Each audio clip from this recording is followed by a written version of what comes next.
기억을 잃어간다는 것은 단순히 과거를 잊는 게 아닙니다. 자신이 누구였는지, 누구를 사랑했는지, 무엇을 후회했는지조차 사라지는 것이죠. 하지만 만약 그 기억이 되돌아온다면 그것도 단순한 기억이 아니라 다른 사람의 기억과 뒤섞인 채로 말입니다. 70대 노모 김순자는 치매로 기억을 잃어가고 있었어요. 아들 정우는 어머니를 구하기 위해 최첨단 기억 대여 서비스를 선택했습니다. 타인의 행복한 기억을 이식해 감정을 자극하는 기술이었죠. 하지만 어머니가 되찾은 건 행복한 기억이 아니었습니다.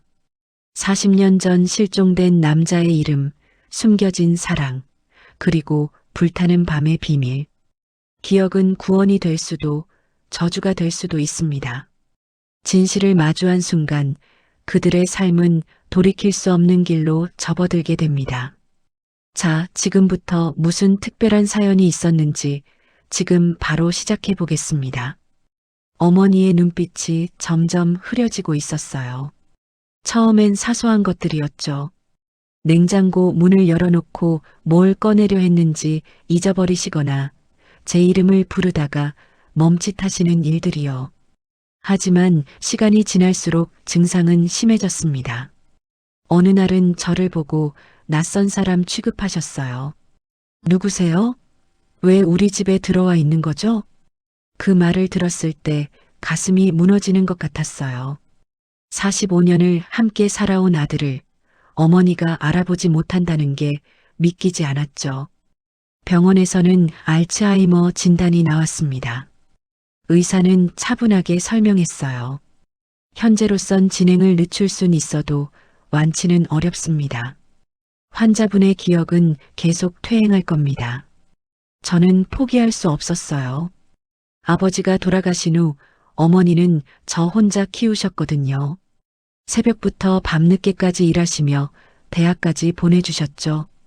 그 은혜를 이렇게 갚을 순 없었습니다. 그러던 중 우연히 광고를 하나 보게 됐어요. 지하철 스크린도어에 붙어있던 광고였죠. 리멤버 코어, 기억대여 서비스. 처음엔 사기라고 생각했습니다. 기억을 빌려준다니 말도 안 되는 소리처럼 들렸으니까요. 하지만 집에 돌아와 인터넷을 검색해보니 생각보다 많은 후기가 있었어요. 반신반의하는 마음으로 상담 예약을 잡았습니다. 강남 한복판에 위치한 리멤버 코어 본사는 생각보다 세련된 곳이었어요. 로비에 들어서자 은은한 아로마 향이 났죠. 접수 데스크의 직원은 친절하게 미소 지으며 말했습니다. 정우님 맞으시죠? 상담실로 안내해 드릴게요. 상담실은 따뜻한 조명과 편안한 소파가 놓여 있었어요. 담당 상담사는 30대 중반쯤 돼 보이는 여성이었습니다. 어머님 상태에 대해 말씀해 주시겠어요? 저는 어머니의 증상을 자세히 설명했죠. 상담사는 고개를 끄덕이며 태블릿에 뭔가를 기록했습니다. 저희 서비스는 타인의 기억을 뇌에 임시로 주입하는 거예요. 행복했던 순간, 따뜻했던 감정들이요. 그 기억들이 환자분의 감정 회로를 자극해서 잠들어 있던 기억을 깨우는 원리입니다. 그게 정말 가능한 건가요? 물론이죠. 저희는 지난 5년간 3,000건이 넘는 성공 사례를 보유하고 있어요. 영상 자료 보여드릴까요? 상담사가 보여준 영상에는 놀라운 장면들이 담겨 있었어요. 아무 표정 없이 앉아만 있던 환자가 치료 후 가족의 이름을 부르는 모습, 손자를 알아보고 눈물 흘리는 할아버지의 모습. 저는 점점 마음이 흔들렸습니다. 비용은 어떻게 되나요? 기본 패키지가 500만 원이에요. 하지만 정우님 어머님 같은 경우는 프리미엄 패키지를 추천드려요. 더 다양하고 생생한 기억 샘플을 제공하거든요. 1,200만 원입니다. 적지 않은 금액이었지만 망설일 이유가 없었어요. 어머니를 위해서라면 뭐든 할 수 있었으니까요. 언제 시작할 수 있죠? 어머님 상태 확인 후 바로 진행 가능합니다. 다음 주 수요일 어떠세요? 저는 동의서에 서명했습니다. 그때 상담사가 한 가지 더 물었어요. 혹시 어머님께서 특별히 좋아하셨던 시절이 있나요? 예를 들어 20대 젊은 시절이라든지. 글쎄요. 어머니는 항상 젊었을 때 이야기를 잘 안 하셨어요. 그냥 행복한 기억이면 좋겠습니다. 알겠어요. 저희가 최적의 기억 샘플을 선별해 드릴게요. 치료 당일 어머니를 모시고 리멤버 코어를 다시 찾았습니다. 어머니는 여전히 멍한 표정으로 제 손을 잡고 계셨죠. 치료실은 마치 고급 스파 같은 분위기였어요. 편안한 리클라이너 의자에 어머니를 앉히고 의료진이 머리에 여러 전극을 부착했습니다. 통증은 전혀 없으니 걱정 마세요. 30분 정도면 끝나요. 기계가 작동하기 시작했어요. 모니터에는 복잡한 뇌파 그래프가 표시됐죠. 어머니는 눈을 감고 가만히 앉아 계셨습니다. 저는 옆에서 어머니의 손을 꼭 잡고 있었어요. 시간이 흘러 치료가 끝났습니다. 의료진이 전극을 제거하고 말했어요. 이틀 정도 지나면 효과가 나타날 거예요. 혹시 이상 증상 있으면 바로 연락 주세요. 집으로 돌아오는 차 안에서 어머니는 조용히 창밖을 바라보셨어요. 변화가 있을까 싶어 조심스럽게 물었죠. 어머니, 기분이 어때요? 대답이 없었습니다. 저는 한숨을 쉬었어요. 역시 기대가 너무 컸나 싶었죠. 그런데 이틀 후 놀라운 일이 벌어졌습니다. 아침에 일어나 거실로 나갔는데 어머니가 부엌에서 뭔가를 하고 계셨어요. 오랜만에 보는 광경이었죠. 어머니는 냄비를 꺼내 물을 끓이고 계셨습니다. 어머니? 어머니가 저를 돌아보셨어요. 그리고 환하게 웃으셨죠. 정우야, 일어났구나. 미역국 끓여줄까 했는데 심장이 멎는 줄 알았어요. 제 이름을 부르신 거예요. 몇 달 만에 처음이었습니다. 어머니, 저 알아보세요? 당연하지. 내 아들인데. 왜 그래? 눈물이 핑 돌았어요. 정말 효과가 있었던 거예요. 저는 어머니를 끌어안았습니다. 어머니, 정말 다행이에요. 정말. 그날부터 어머니는 조금씩 예전 모습을 되찾으셨어요. 식사도 스스로 하시고 텔레비전도 보시고 가끔은 옛날 이야기도 꺼내셨죠. 저는 매일 감사했습니다. 리멤버 코어에 연락해서 감사 인사를 전했어요. 하지만 이상한 일은 그때부터 시작됐습니다. 어느 날 밤 어머니가 잠꼬대를 하셨어요. 저는 옆방에서 희미하게 들려오는 소리에 잠을 깼죠. 도연아, 나 너무 기다렸어. 도연? 그게 누구지? 저는 고개를 갸우뚱했습니다. 아버지 이름은 철수였는데요. 혹시 친척 중에 도연이라는 분이 계셨나 싶었어요. 하지만 기억나는 사람이 없었습니다. 다음 날 아침 어머니께 조심스럽게 물었어요. 어머니, 혹시 도연이라는 분 아세요? 어머니는 순간 움찔하셨어요. 그리고 어딘가 먼 곳을 바라보는 눈빛이 되셨죠. 도연이? 도연이가 어떻게 됐는데? 아니, 어젯밤에 잠꼬대 하실 때 그 이름을 부르셔서요. 어머니는 한참 동안 말이 없으셨어요. 그리다 갑자기 눈물을 흘리셨습니다. 그 사람 우리 집에도 왔었어. 근데 내 아버지보다 먼저였어. 저는 당황했습니다. 무슨 말씀이신지 이해할 수 없었어요. 무슨 말씀이세요? 도연이가 날 찾고 있을 거야. 어머니는 불안한 표정으로 방 안을 두리번거리셨어요. 마치 누군가가 숨어 있는 것처럼요. 저는 어머니를 진정시키려 했지만 쉽지 않았습니다. 저는 리멤버 코어에 전화를 걸었어요. 상담사가 받았죠. 혹시 치료 과정에서 부작용 같은 게 있을 수 있나요? 어떤 증상이신데요? 어머니가 모르는 사람 이름을 계속 부르세요. 도연이라는 사람인데 상담사는 잠시 침묵했어요. 그리고 말했습니다. 간혹 이식된 기억의 일부가 환자분 본인의 기억과 섞이는 경우가 있어요. 하지만 시간이 지나면 정리될 겁니다. 너무 걱정하지 마세요. 그럼 도연이라는 사람은 누구죠? 이식된 기억의 주인인가요? 저희는 기증자 정보를 공개할 수 없어요. 개인정보 보호 때문에요. 죄송합니다. 전화를 끊고 나니 찝찝한 기분이 들었어요. 뭔가 숨기는 게 있는 것 같았죠. 하지만 일단은 어머니 상태를 지켜보기로 했습니다. 며칠이 지났어요. 어머니의 상태는 전반적으로 좋아졌지만 도연이라는 이름은 계속 나왔습니다. 어느 날은 저녁을 먹다가 갑자기 말씀하셨어요. 도연이가 좋아하던 음식이었는데, 어머니, 그 사람이 누구예요? 응? 내가 말했어? 미안해, 요즘 자꾸 헷갈려. 어머니는 당황한 표정을 지으셨습니다. 저는 더 이상 묻지 않았어요. 어머니를 괴롭히고 싶지 않았으니까요. 하지만 궁금증은 점점 커졌습니다. 저는 혼자 어머니 방을 살펴봤어요. 오래된 사진첩을 꺼내 펼쳤죠. 어머니의 젊은 시절 사진들이 가득했습니다.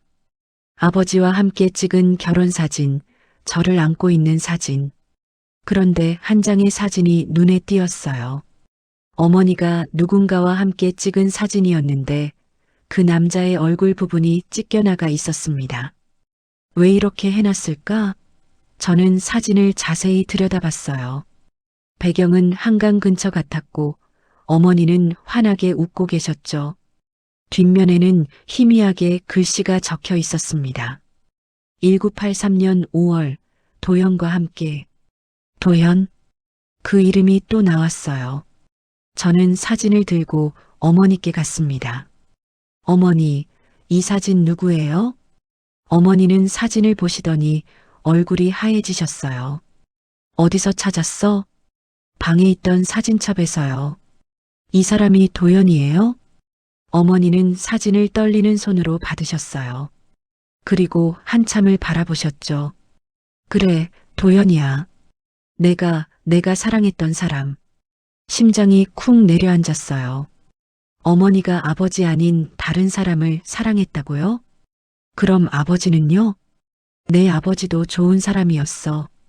하지만 도연이는 달랐어. 그 사람이 먼저였거든. 어머니의 눈에서 눈물이 흘렀습니다. 저는 혼란스러웠어요. 왜 이런 이야기를 지금 하시는 걸까요? 그 사람한테 무슨 일이 있었어요? 사라졌어. 어느 날 갑자기. 그 후로 소식이 없었지. 언제요? 1983년 내가 내 아버지랑 결혼하기 직전이었어. 저는 뭔가 이상하다고 느꼈어요.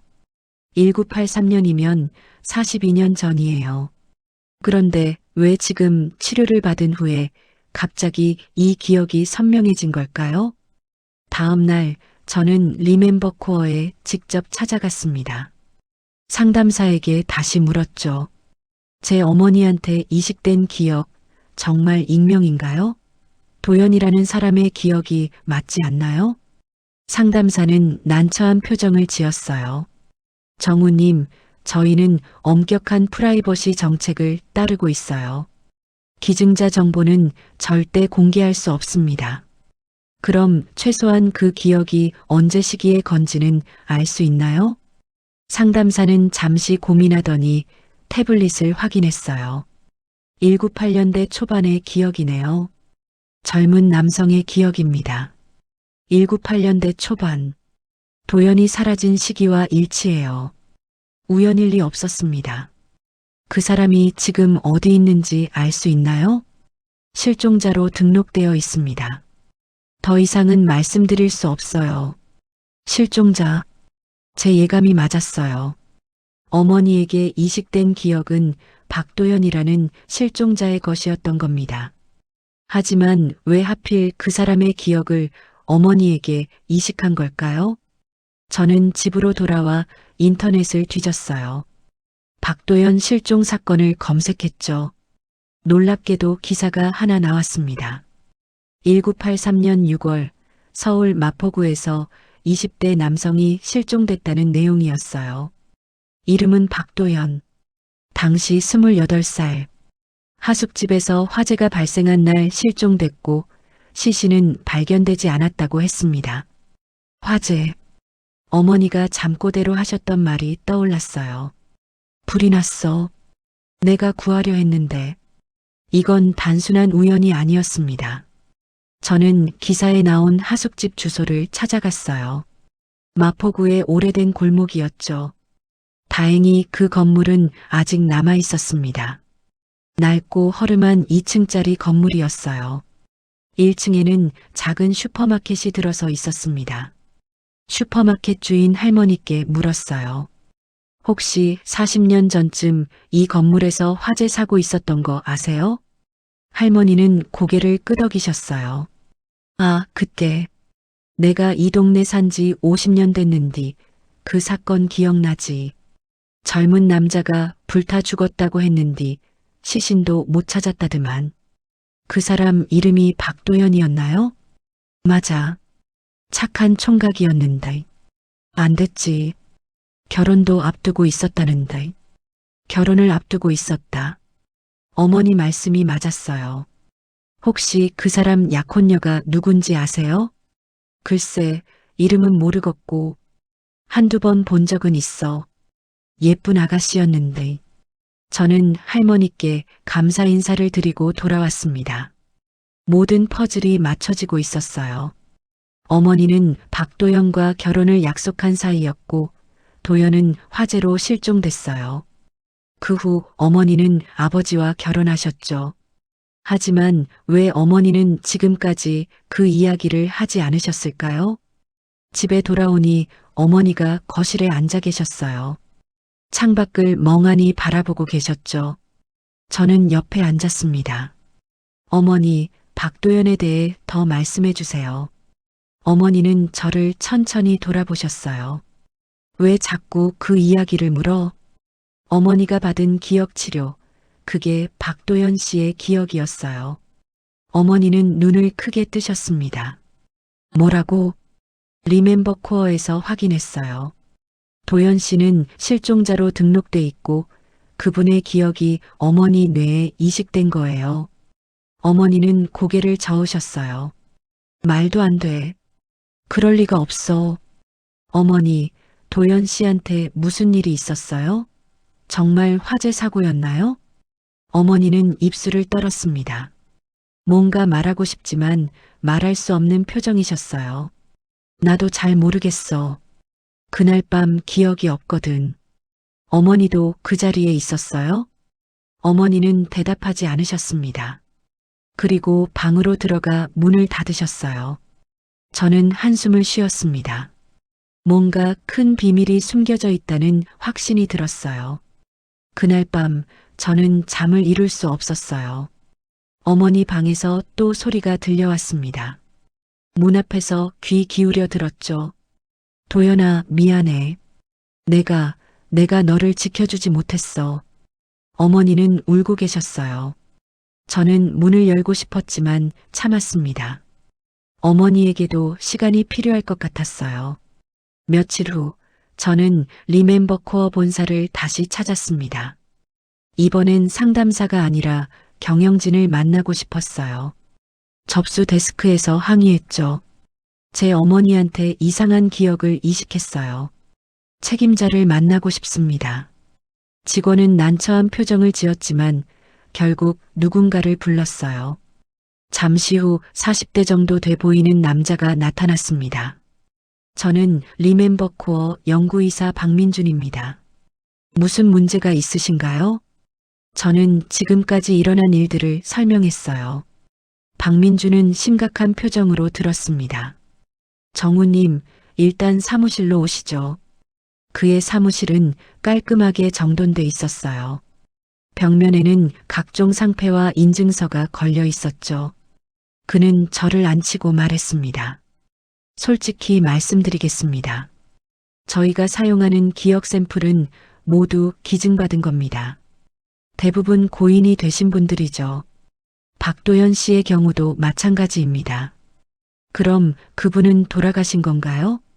법적으로는 실종 상태지만 40년이 지났으니 사실상 그렇게 봐야죠. 유족분이 기억 데이터를 기증하셨어요. 누가 기증했는데요? 박민주는 잠시 망설이더니 파일을 꺼냈어요. 박도연 씨의 여동생분입니다. 5년 전에 기증하셨어요. 그분을 만날 수 있을까요? 개인정보라 연락처는 드릴 수 없지만 요청은 전달해 드릴 수 있습니다. 저는 고개를 끄덕였어요. 박민준이 덧붙여 말했습니다. 한 가지 더 말씀드릴 게 있어요. 기억 이식은 때때로 예상치 못한 결과를 낳습니다. 특히 기증자와 환자 사이에 실제 연결고리가 있을 경우에는요. 무슨 뜻이에요? 어머님과 박도연 씨가 실제로 아는 사이였다면 이식된 기억이 어머님 본인의 잠재된 기억을 자극했을 가능성이 있습니다. 마치 공명현상처럼요. 그 말을 듣는 순간 소름이 돋았어요. 그렇다면 어머니가 떠올리는 건 도연의 기억인 동시에 어머니 자신의 기억이기도 하다는 건가요? 그럼 어머니가 기억하는 게 진짜일 수도 있다는 거죠? 그럴 가능성이 높습니다. 저희 기술은 단순히 남의 기억을 보여주는 게 아니라 그 기억을 통해 본인의 기억을 깨우는 거니까요. 저는 회사를 나오며 머리가 복잡했어요. 어머니가 기억하는 모든 게 사실이라면 그날 밤 정말 무슨 일이 있었던 걸까요? 사흘 후 박민준에게서 연락이 왔어요. 박도연의 여동생이 만나겠다고 했답니다. 약속 장소는 강남의 한 카페였어요. 저는 떨리는 마음으로 카페에 들어섰죠. 60대 초반쯤 돼 보이는 여성이 구석 자리에 앉아 있었어요.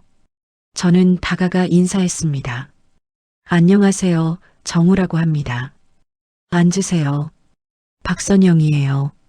그녀의 목소리는 차분했지만 어딘가 슬픔이 묻어 있었어요. 저는 조심스럽게 말문을 열었습니다. 오빠에 대해 여쭤보고 싶어서요. 선영은 고개를 끄덕였어요.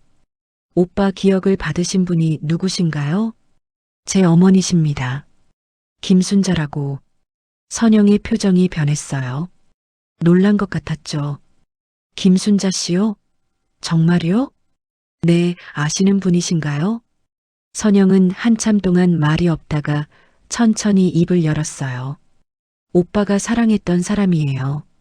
결혼하려고 했죠. 그럼 제 어머니가 말씀하신 게 다 사실이네요. 어머님이 뭐라고 하셨는데요? 저는 지금까지의 일들을 설명했어요. 선영은 눈가가 붉어졌습니다. 그분이 아직도 오빠를 기억하고 계셨구나. 42년이 지났는데 제가 여쭤봐도 될까요? 오빠분한테 무슨 일이 있었나요? 선영은 깊게 한숨을 쉬었어요. 정확히는 저도 몰라요. 오빤 1983년 6월 2일 밤에 실종됐어요. 하숙집에 불이 났는데 오빠는 나오지 못했죠. 시신도 찾지 못했어요. 그날이 특별한 날이었나요? 다음 날이 순자 씨 결혼식이었어요. 저는 숨이 막혔어요. 어머니 결혼식 전날 밤에 도연이 실종됐다고요? 그럼 어머니가 다른 사람과 결혼하신 건가요? 네. 오빠는 순자 씨를 너무 사랑했는데 순자 씨 부모님이 반대하셨나 봐요. 오빠는 가난한 하숙생이었고 순자 씨의 약혼자는 사업가 집안 아드님이었거든요. 그럼 오빠분이 그 사실을 알고 계셨나요? 알고 있었죠. 하지만 포기하지 않았어요. 결혼식 전날까지도 순자 씨를 설득하려 했어요. 저는 가슴이 답답했어요. 어머니가 사랑하는 사람을 두고 다른 사람과 결혼해야 했다니. 그리고 그날 밤 도연에게 무슨 일이 생긴 거죠? 혹시 그날 밤 어머니가 그곳에 있었을 가능성은요? 선영은 잠시 생각하더니 말했어요. 경찰 조사 때 그런 이야기가 나왔어요. 목격자가 젊은 여자가 불난 건물 앞에서 울고 있었다고 했거든요. 하지만 확인되진 않았어요. 그럼 오빠분은 정말 사고로 돌아가신 건가요? 선영은 고개를 저었어요. 저는 그렇게 생각하지 않아요. 오빠는 조심스러운 사람이었거든요. 불을 낼 이유도 없었고요. 그럼요. 누군가 일부러 불을 질렀을 거예요. 그 말에 등골이 오싹해졌어요. 선영이 이어서 말했습니다. 당시 경찰 조사도 제대로 안 됐어요. 순자 씨 약혼자 집안이 워낙 힘이 있었거든요. 그냥 사고로 처리됐죠. 약혼자가 누군데요? 정철수 씨. 지금은 돌아가셨지만 당시엔 큰 건설회사 사장 아들이었어요. 정철수. 그건 제 아버지 이름이었어요. 온몸에 소름이 돋았습니다. 아버지가 도연을 죽였다는 건가요? 확실한 증거는 없어요. 하지만 의심스러운 건 사실이에요. 오빠가 실종된 직후 순자 씨는 예정대로 결혼식을 올렸거든요. 저는 아무 말도 할 수 없었어요. 머릿속이 하얘졌죠. 선영이 제 손을 잡았습니다. 미안해요. 너무 충격적인 이야기였죠. 하지만 알 권리가 있다고 생각했어요. 아니에요. 말씀해 주셔서 감사합니다. 카페를 나와 거리를 걸었어요. 정신이 하나도 없었습니다. 아버지가 사람을 죽였다니. 그것도 어머니가 사랑하던 사람을. 하지만 증거가 없었어요. 42년 전 일이고 관련자들도 대부분 세상을 떠났죠. 집에 돌아왔을 때 어머니는 거실에 계셨어요. 저를 보시더니 물으셨습니다. 어디 갔다 와? 잠깐 볼 일이 있었어요. 저는 어머니 옆에 앉았어요. 물어봐야 할 것들이 너무 많았지만 입이 떨어지지 않았습니다. 어머니가 먼저 말씀하셨어요. 정우야, 엄마가 할 말이 있어. 말씀하세요. 그날 밤 일이 자꾸 생각나. 치료받고 나서부터. 어떤 일이요? 어머니는 먼 곳을 바라보며 말씀하셨습니다. 도연이가 날 찾아왔어. 결혼하지 말라고. 같이 도망가자고 했지. 그래서요? 난 거절했어. 부모님이 정해준 결혼이었고 이미 늦었다고 생각했거든. 도연이는 울면서 돌아갔어. 어머니의 눈에서 눈물이 흘렀어요. 그리고 그날 밤 불이 났다는 연락을 받았어. 도연이가 있던 하숙집에. 난 미친 듯이 달려갔지. 거기서 뭘 보셨어요? 불길이 너무 커서 들어갈 수가 없었어. 소방차가 왔지만 이미 늦었어. 그리고 어머니는 말을 잇지 못하셨어요. 저는 어머니 손을 잡았습니다. 괜찮으세요? 천천히 말씀하세요. 내 아버지가 거기 있었어. 불난 건물 앞에. 심장이 멎는 줄 알았어요. 아버지가요? 난 물었어. 왜 여기 있냐고. 아버지는 그냥 지나가다 봤다고 했어. 하지만 아버지 손에 라이터가 있었어. 라이터요? 아버지는 담배를 피우지 않았거든. 그런데 왜 라이터를 들고 있었겠어? 저는 온몸이 떨렸어요. 아버지가 정말 불을 지른 걸까요? 어머니, 왜 그 이야기를 지금까지 안 하셨어요? 무서웠어. 그리고 증거도 없었지. 내 아버지는 나한테 아무 말도 하지 않았어. 우린 결혼했고, 너를 낳았고, 그렇게 살았어. 아버지를 사랑하셨어요? 어머니는 고개를 저었어요. 미안해. 한 번도 사랑한 적 없어. 하지만 너는 사랑했어. 그게 유일한 위안이었지. 저는 어머니를 끌어안았습니다. 어머니가 얼마나 힘든 삶을 사셨을지 상상조차 할 수 없었어요. 그날 밤 저는 아버지 유품을 뒤졌어요. 아버지는 10년 전 암으로 돌아가셨죠. 다락방에 보관된 상자를 열었습니다. 오래된 서류들이 가득했어요. 그 중에 낯선 회사 이름이 적힌 투자 계약서가 있었습니다. 리멤버 코어. 아버지가 이 회사의 초기 투자자였어요. 계약 날짜는 2015년. 아버지가 돌아가시기 5년 전이었습니다. 계약서를 자세히 읽어보니 놀라운 내용이 있었어요. 실험 대상자 김순자, 동의서 첨부됨, 어머니 이름이 적혀 있었어요. 첨부된 동의서를 보니 어머니 서명이 있었지만 필적이 이상했습니다. 흔들리는 글씨였어요. 마치 억지로 쓴 것처럼. 더 놀라운 건 다음 페이지였어요. 기억 샘플 기증자 박도현. 기증 경로 유족 동의 없이 회수된 뇌 데이터. 유족 동의 없이? 그럼 불법으로 얻은 데이터라는 건가요? 아버지가 대체 무슨 짓을 한 걸까요? 저는 즉시 리멤버 코어에 전화했어요. 하지만 밤이라 아무도 받지 않았습니다. 다음 날 아침 회사 문을 열자마자 찾아갔죠. 박민준을 만나 서류를 내밀었어요. 이게 뭔가요? 제 아버지가 어머니를 실험 대상으로 동의했다고요? 박민준은 서류를 보더니 얼굴이 굳어졌어요. 이건 어디서 구하셨습니까? 제 아버지 유품에서요. 대체 무슨 일인지 설명해 주세요. 박민준은 한참을 망설이다 입을 열었어요. 정우님 아버님은 저희 회사 설립에 큰 도움을 주셨어요. 자금뿐만 아니라 초기 실험 데이터도 제공하셨죠. 어머니를 실험 대상으로요? 그때는 기술이 완벽하지 않았어요. 자원자가 필요했고 아버님이 어머님을 소개하셨습니다. 어머니가 동의하셨나요? 서류상으로는 그렇습니다.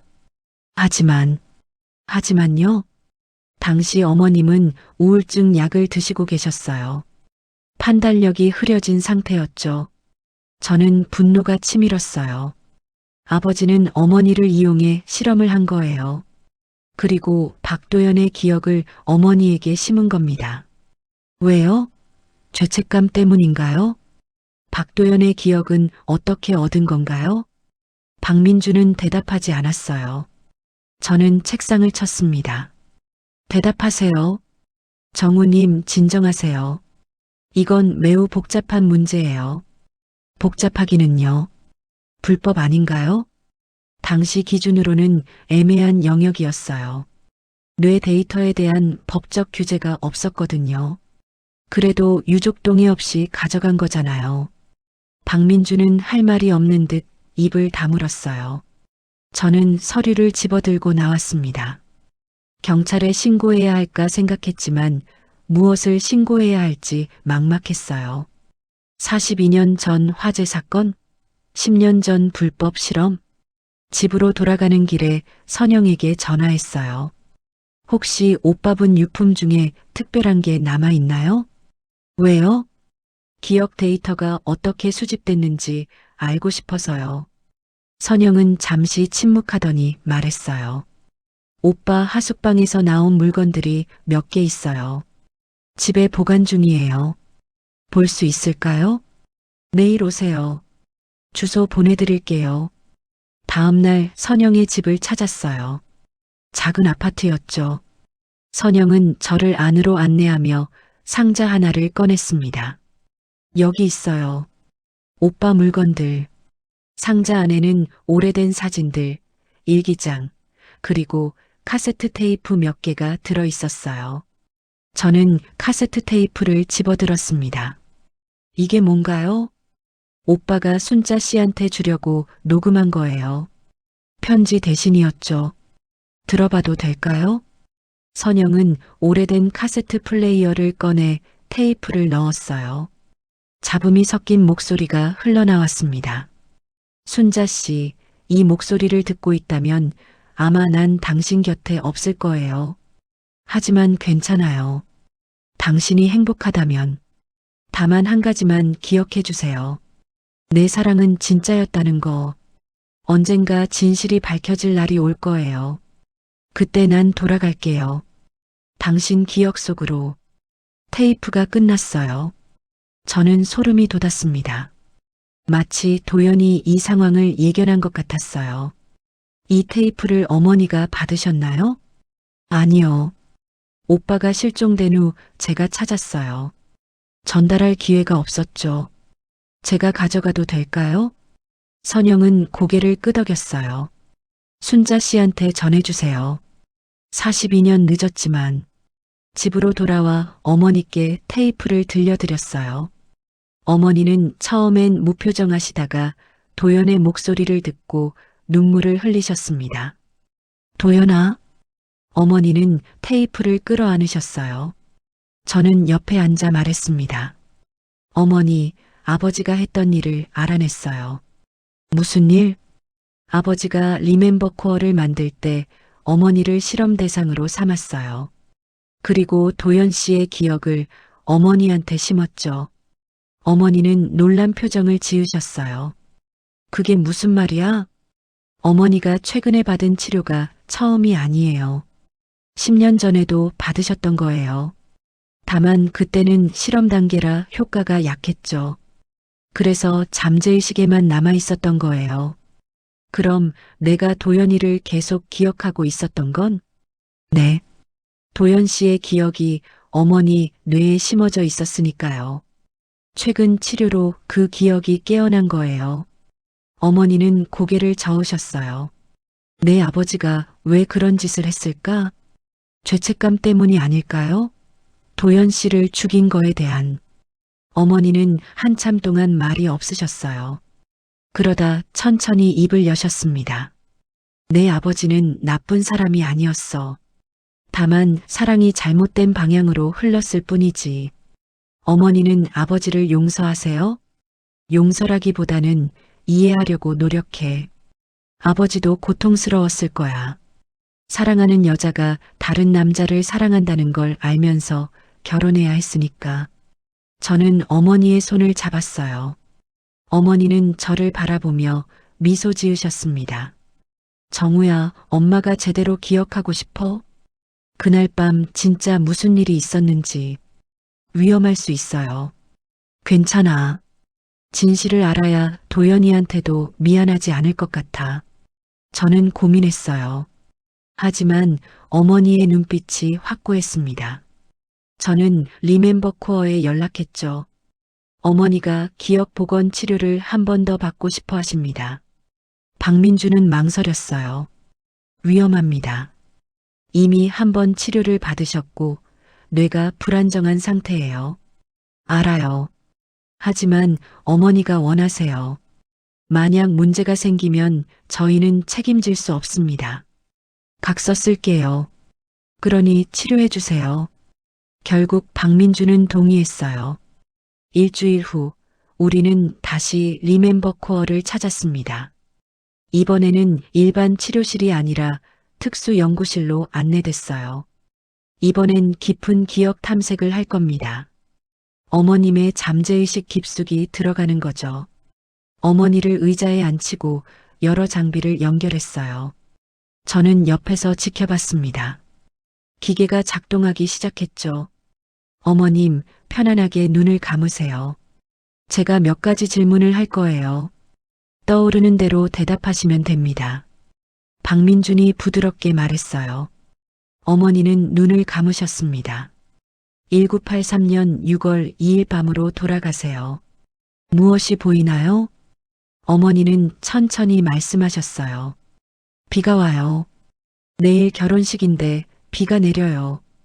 어디에 있나요? 집이에요. 웨딩드레스를 입어봤어요. 거울을 보는데 눈물이 나요. 왜 눈물이 나나요? 도연이 생각이 나서요. 내일이면 다른 사람 아내가 되는데. 어머니의 목소리가 떨렸어요. 그 다음엔 무슨 일이 있었나요? 전화벨이 울려요. 받으니 도연이에요. 만나자고 해요. 마지막으로. 만났나요? 네. 한강 근처에서 만났어요. 도연이는 울고 있었어요. 뭐라고 했나요? 같이 도망가자고. 다 버리고 같이 살자고. 하지만 난 거절했어요. 부모님을 배신할 수 없다고. 어머니가 흐느끼기 시작했어요. 저는 가슴이 아팠지만 막을 수 없었습니다. 도연이는 뭐라고 했나요? 알겠다고. 행복하라고. 그리고 영원히 날 사랑할 거라고. 헤어졌나요? 네. 도연이는 비를 맞으며 걸어갔어요. 난 그 뒷모습을 봤어요. 다시는 못 볼 것 같아서 집으로 돌아왔나요? 네. 하지만 잠을 잘 수 없었어요. 한밤중에 전화가 왔어요. 누구한테서요? 모르는 번호였어요. 받으니 도연이 하숙집에 불이 났다고 했어요. 어머니의 목소리가 급해졌어요. 어떻게 했나요? 뛰쳐나갔어요. 택시를 타고 하숙집으로 갔죠. 불길이 하늘까지 치솟고 있었어요. 도연이는요? 보이지 않았어요. 사람들한테 물었지만 아무도 몰랐어요. 그때 누군가 내 어깨를 잡았어요. 누구였나요? 철수였어요. 내 아버지. 저는 숨을 참았어요. 아버지가 뭐라고 했나요? 이제 됐다고. 방해물이 사라졌다고. 방해물이요? 난 소리쳤어요. 무슨 짓을 한 거냐고. 아버지는 웃었어요. 아무것도 안 했다고. 그냥 담배불을 잘못 붙였을 뿐이라고. 어머니의 몸이 떨리기 시작했어요. 모니터의 수치가 급격히 올라갔죠. 어머님, 진정하세요. 박민준이 말했지만 어머니는 멈추지 않았어요. 난 건물로 뛰어들려고 했어요. 도연이를 구해야 한다고. 하지만 철수가 날 붙잡았어요. 안 된다고. 이미 늦었다고. 그 다음엔요? 난 주저앉았어요. 울면서 도연이 이름을 불렀어요. 하지만 대답이 없었어요. 그리고 건물이 무너졌어요. 어머니가 비명을 질렀어요. 기계에서 경고음이 울렸습니다. 치료 중단합니다. 박민준이 급히 스위치를 껐어요. 어머니는 의자에 쓰러져 계셨습니다. 저는 달려가 어머니를 안았어요. 어머니, 괜찮으세요? 어머니는 눈을 뜨셨어요. 하지만 눈빛이 달랐습니다. 마치 다른 사람 같았어요. 도연아, 미안해. 내가 너를 구하지 못했어. 어머니, 저 정우예요. 도연아, 용서해줘. 제발. 박민준이 진정제를 준비했어요. 하지만 저는 막았습니다. 잠깐만요. 어머니가 뭔가 더 기억하고 계신 것 같아요. 어머니는 허공을 바라보며 말씀하셨어요. 그날 밤 난 내 방에 갔었어. 불이 나기 전에 마지막으로 얼굴을 보고 싶어서 제 심장이 빠르게 뛰었어요. 어머니가 불이 나기 전에 도연의 방에 있었다고요? 방에 들어갔을 때 넌 자고 있었어. 너무 평온한 얼굴이었지. 난 내 옆에 앉아 손을 잡았어. 그리고 속삭였어. 사랑한다고. 미안하다고. 그때 누가 왔나요? 철수가 왔어. 문을 열고 들어와서 날 봤지. 표정이 일그러졌어. 여기서 뭐 하냐고 소리쳤어. 싸우셨나요? 난 나가려고 했어. 하지만 철수가 날 막았어. 순자는 내 여자라고. 다른 남자 방에 왔으면 안 된다고. 어머니의 목소리가 떨렸어요. 도연이가 깼어요. 우릴 보고 놀랐지. 철수에게 나가라고 했어. 하지만 철수는 듣지 않았어. 그 다음이요? 둘이 몸싸움을 했어요. 난 말렸지만 소용없었어. 그때 책상 위에 있던 촛불이 넘어졌어. 모든 게 선명해졌어요. 사고가 아니었어요. 아버지와 도연이 싸우다 촛불이 넘어진 거였죠. 불이 빠르게 번졌어요. 커튼에 옮겨 붙었어. 난 물을 가져오려고 밖으로 나갔어요. 하지만 철수가 문을 막았어. 문을 막았다고요? 밖에서 문을 잠갔어요.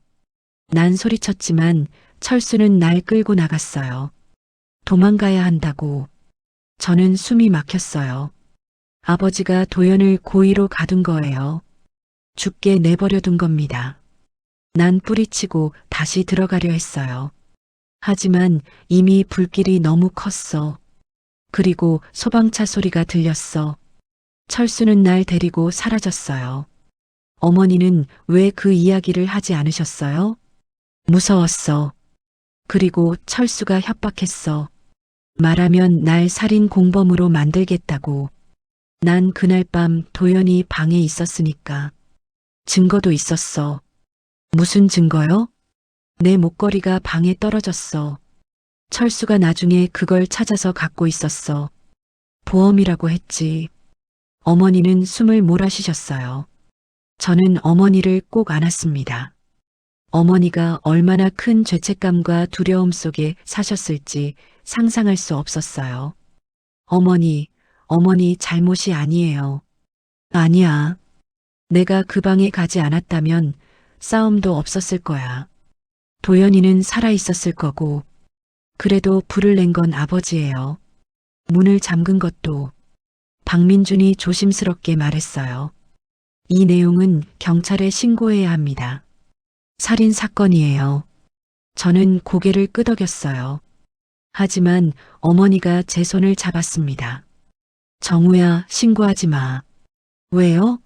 아버지가 한 짓을 세상이 알아야 해요. 내 아버지는 이미 죽었어. 벌을 받아도 소용없어. 그리고 이 일이 알려지면 너도 힘들어질 거야. 전 괜찮아요. 난 괜찮지 않아. 더 이상 고통받고 싶지 않아. 그냥 조용히 지내고 싶어. 저는 어머니의 눈을 바라봤어요. 너무나 지쳐 보이셨습니다. 42년간 짊어진 비밀이 얼마나 무거웠을까요? 알겠어요. 어머니가 원하신다면. 그날 이후 어머니는 다시 기억을 잃기 시작했어요. 치료의 부작용이었죠. 박민주는 말했습니다. 너무 깊은 기억을 건드렸어요. 뇌가 스스로를 보호하려고 기억을 차단하는 겁니다. 회복할 수 있나요? 어렵습니다. 오히려 더 빨리 악화될 수 있어요. 저는 절망했어요. 어머니가 진실을 기억해내고 나니 그 기억마저 잃어버리신다니. 하지만 어머니는 평온해 보이셨어요. 정우야, 괜찮아. 있는 것도 축복일 수 있어. 어머니, 난 이제 도연이를 만나러 갈 거야. 기억 속에서. 어머니는 미소 지으셨어요. 그 미소가 너무 슬펐습니다. 한 달이 지났어요. 어머니의 상태는 급격히 나빠졌습니다. 이제는 저를 알아보는 날보다 못 알아보는 날이 더 많았죠. 하지만 가끔 어머니는 도연의 이름을 부르셨어요. 도연아, 왔구나. 기다렸어. 그럴 때마다 저는 가슴이 아팠어요. 어머니는 현실이 아닌 기억 속에서 사는 것 같았습니다. 리멤버 코어에서는 더 이상의 치료를 권하지 않았어요. 어머님의 뇌는 이미 한계에 도달했습니다. 치료를 계속하면 위험해요. 그럼 어떻게 해야 하나요? 편안하게 모셔드리세요. 그게 최선입니다. 저는 회사를 그만두고 어머니를 돌봤어요. 매일 어머니 옆에 앉아 이야기를 들려드렸죠. 어릴 적 추억들, 어머니가 해주셨던 것들. 어머니는 대부분 알아듣지 못하셨지만 가끔 웃으셨어요. 어느 날 밤 어머니가 갑자기 제 손을 잡으셨어요. 눈빛이 또렷했습니다. 정우야, 네 어머니, 고마워. 엄마를 위해 이렇게까지 해줘서 당연한 거예요. 엄마가 좋은 엄마는 아니었지? 항상 슬픈 얼굴이었으니까. 아니에요. 최고의 엄마셨어요. 어머니는 제 뺨을 쓰다듬으셨어요. 엄마는 행복했어. 너를 키우는 게, 그게 유일한 행복이었어. 어머니, 이제 엄마는 갈 거야. 도연이한테 무슨 말씀이세요? 괜찮아. 두렵지 않아. 오히려 기대돼. 42년 만에 다시 만나는 거잖아. 어머니는 눈을 감으셨어요. 저는 어머니 손을 꼭 잡았습니다. 그날 밤 어머니는 평온하게 숨을 거두셨어요. 장례식은 조용히 치렀어요. 친척들도 몇 분 안 오셨죠. 어머니는 평생 사람들과 거리를 두셨으니까요. 그런데 낯선 여성이 찾아왔습니다. 박도연의 여동생 선영이었어요. 조의를 표합니다. 와주셔서 감사합니다. 선영은 꽃을 바치고 한참 어머니 영정을 바라봤어요. 이제 두 분이 함께 계실 거예요. 그럴 것 같아요. 오빠가 기다리고 있었을 거예요. 42년 동안. 선영은 제게 봉투 하나를 건넸어요. 이거 받으세요. 오빠가 순자 씨한테 쓴 편지예요. 불에 타지 않고 남은 유일한 거예요. 봉투를 열었어요. 낡은 편지지에 손글씨가 적혀 있었습니다. 순자 씨, 이 편지를 읽을 때쯤이면 나는 이미 당신 곁에 없겠죠. 괜찮아요. 당신이 행복하다면 그걸로 충분해요. 다만 한 가지만 약속해 주세요. 나를 너무 오래 슬퍼하지 말아요. 언젠가 우리는 다시 만날 거예요. 기억 속에서든 꿈 속에서든 아니면 또 다른 세상에서든. 그때까지 행복하세요. 영원히 사랑합니다. 도현. 저는 눈물을 흘렸어요. 도현은 자신의 죽음을 예감하고 있었던 걸까요? 아니면 어떤 결말이든 받아들일 준비가 돼 있었던 걸까요? 장례를 마치고 며칠 후 저는 리멤버 코어를 다시 찾았습니다. 박민준을 만났죠. 어머니 기억 데이터가 아직 남아있나요? 네, 보관되어 있습니다. 왜요? 삭제하지 말아주세요. 어떻게 하실 건데요? 도연 씨의 기억과 함께 보관해주세요. 둘이 함께요. 박민주는 잠시 생각하더니 고개를 끄덕였어요. 알겠습니다. 특별 보관함에 넣어두죠. 아무도 접근할 수 없게. 감사합니다. 하지만 정우님, 이 기억들을 어떻게 할 계획이신가요? 모르겠어요. 일단은 그냥 남겨두고 싶어요. 두 사람의 사랑이 완전히 사라지지 않도록. 박민주는 미소 지었어요. 아름다운 생각이네요. 그렇게 하겠습니다. 회사를 나오는데 로비에 광고 포스터가 붙어 있었어요. 당신의 기억을 사랑하는 사람에게 선물하세요. 저는 씁쓸하게 웃었습니다. 기억은 선물이 될 수도 저주가 될 수도 있으니까요. 집으로 돌아와 어머니 방을 정리했어요. 오래된 사진첩을 펼쳤죠. 도연과 찍은 사진, 얼굴이 찍힌 그 사진을 다시 봤습니다. 저는 찍힌 부분을 조심스럽게 붙여봤어요. 완전하진 않지만 도연의 얼굴이 어렴풋이 보였습니다. 환하게 웃는 얼굴이었어요. 편히 쉬세요. 두 분 다. 저는 사진을 앨범에 다시 넣었어요. 그리고 어머니가 남긴 일기장을 펼쳤습니다. 거의 백지였지만 마지막 장에 한 줄이 적혀 있었어요. 기억은 사라져도 사랑은 남는다. 어머니의 마지막 메시지였어요. 저는 그 문장을 가슴에 새겼습니다. 몇 달이 지났어요. 저는 다시 일을 시작했죠. 평범한 일상으로 돌아가려 노력했습니다. 하지만 가끔 리멤버 코어를 지나칠 때면 생각했어요. 그 안에 어머니와 도연의 기억이 함께 있다는 걸. 어느 날 박민준에게서 연락이 왔어요.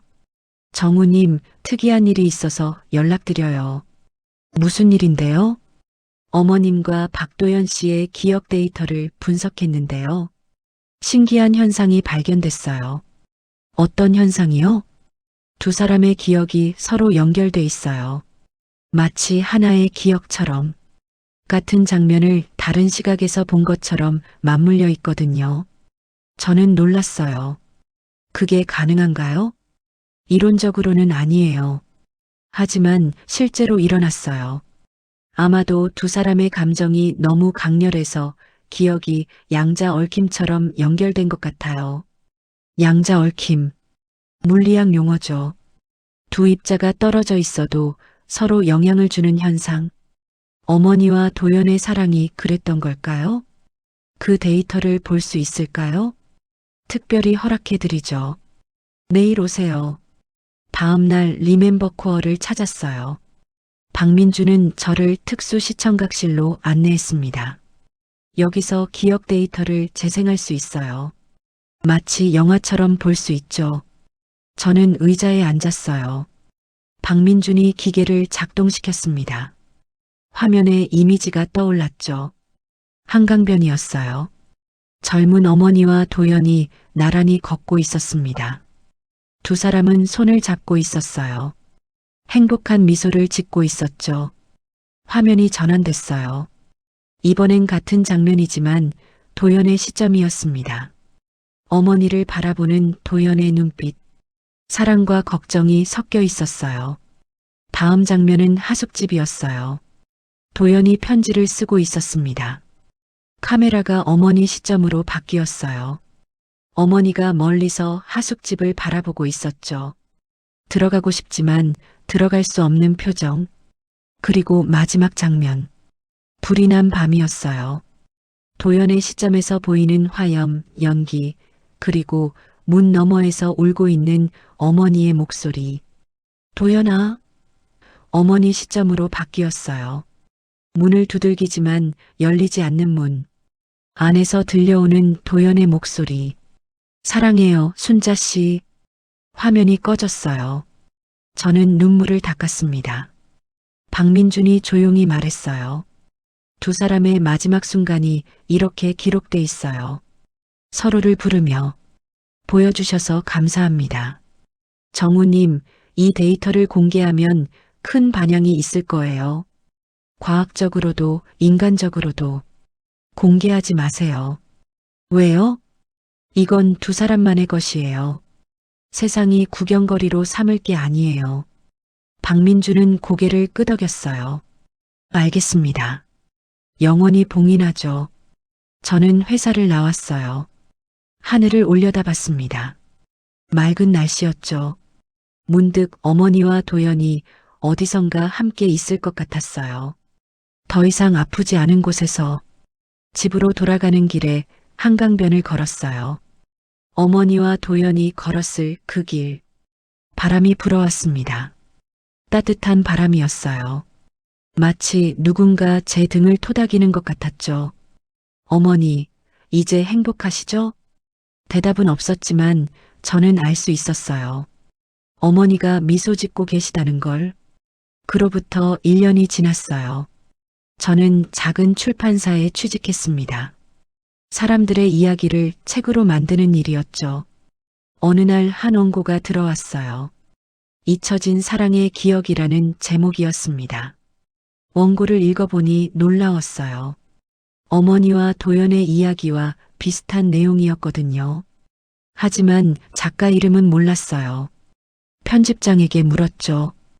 이 원고 작가가 누구예요? 익명으로 투고됐어요. 다만 쪽지가 하나 있었죠. 실화를 바탕으로 했다고. 저는 원고를 다시 읽었어요. 마지막 문장이 눈에 들어왔습니다. 기억은 때로 우리를 아프게 하지만 결국 우리를 연결하는 끈이다. 사랑하는 사람을 기억하는 한 그들은 영원히 우리 곁에 있다. 저는 미소 지었어요. 누가 썼는지 알 것 같았습니다. 선영일 수도, 박민준일 수도, 아니면 전혀 다른 누군가일 수도 있죠. 중요한 건 이 이야기가 세상에 전해진다는 거예요. 어머니와 도연의 사랑이.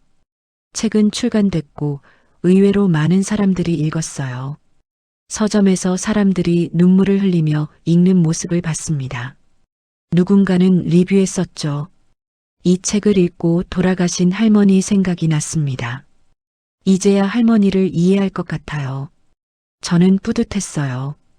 어머니의 아픔이 누군가에게는 위로가 되고 있었으니까요. 어느 날 리멤버 코어 앞을 지나다 멈췄어요. 광고 문구가 바뀌어 있었습니다.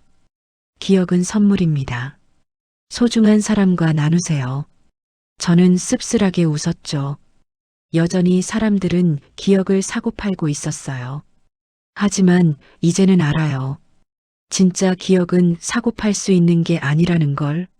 진짜 기억은 가슴 속에, 영혼 속에 새겨지는 거예요. 어머니가 도연을 사랑했던 것처럼, 평생 잊지 못했던 것처럼, 저도 이제 누군가를 만났어요. 출판사 동료였죠. 착한 사람이에요. 어머니 이야기를 했더니 울면서 들어줬어요. 그리고 말했죠. 어머님은 진정한 사랑이 뭔지 아셨던 것 같아요. 그런 것 같아요. 우리도 그렇게 사랑할 수 있을까요? 노력해봐요. 함께. 우리는 손을 잡았어요. 따뜻한 손이었습니다. 어머니가 도연의 손을 잡았을 때처럼 밤하늘을 올려다봤어요. 별이 가득했습니다. 어머니와 도연도 저 별 중 하나가 됐을까요? 나란히 빛나고 있을까요? 어머니, 도연 씨를 만나셨죠? 이제 행복하시죠? 바람이 불어왔어요. 마치 대답처럼. 그래, 행복해. 너도 행복해라. 저는 미소 지었어요. 그리고 걷기 시작했습니다. 앞으로 어머니가 걷지 못한 길을, 하지만 어머니의 사랑을 기억하며 도연의 헌신을 기억하며 기억은 사라지지 않아요. 사랑도 사라지지 않죠. 그것들은 우리 안에, 우리 주변에 영원히 존재합니다. 리멤버 코어 같은 기술이 필요 없어요. 진짜 사랑은 이미 우리 마음속에 새겨져 있으니까요. 어머니 사랑합니다. 그리고 감사합니다. 사랑이 무엇인지 가르쳐 주셔서. 도연 씨, 편히 쉬세요. 어머니가 곁에 계시니까요. 이제 저도 살아갈게요. 두 분이 보여준 사랑을 마음에 품고 언젠가 저도 그런 사랑을 할 수 있기를, 그리고 누군가를 그렇게 기억할 수 있기를. 하늘에 별이 하나 더 빛났어요. 아니, 둘이었어요. 나란히 빛나는 두 개의 별. 어머니와 도연이었죠. 저는 손을 흔들었습니다. 안녕히 계세요. 사랑했습니다. 그리고 집으로 돌아갔어요. 내일을 살기 위해 기억을 안고, 사랑을 안고,